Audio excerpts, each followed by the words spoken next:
আমি আগে থেকেই বলেছিলাম ভাই, আমার প্রেডিকশন ততটা ভুলভাল হয় না। আমি আমার প্রার্থীদের চাঙ্গা রাখার জন্য অনেক কথা বলেছি, এটা রাজনীতিতে বলতে হয়।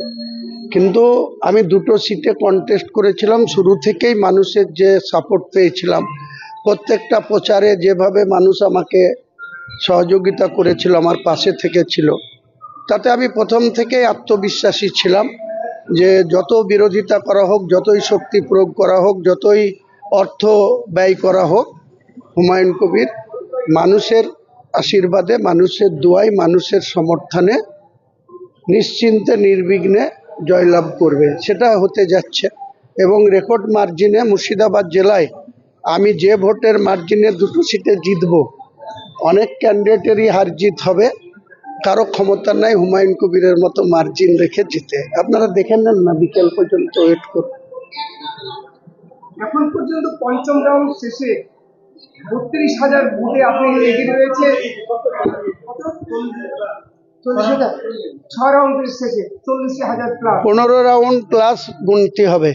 এখন যদি 40,000 হয়, আমি আপনাকে বলেছি 80,000-এর মার্জিনে রেজিনগরে জিতবো, 50,000 প্লাস মার্জিনে নওদাতে জিতবো। ঠিক মিলিয়ে নেবেন আমার প্রেডিকশন।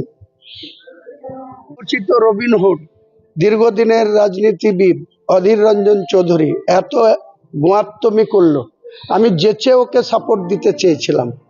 আমি বলেছিলাম যে আমার সঙ্গে একটা সন্ধি করুক, অঘোষিত একটা সিট অ্যাডজাস্টমেন্ট করুক, তাহলে অধীর চৌধুরী নিজেও জিতবে, খাতা খুলবে। 2021-এ সিপিএম, কংগ্রেস, আইএসএফ জোটবদ্ধ করে ওরা দুটো পার্টি শূন্য হয়েছিল।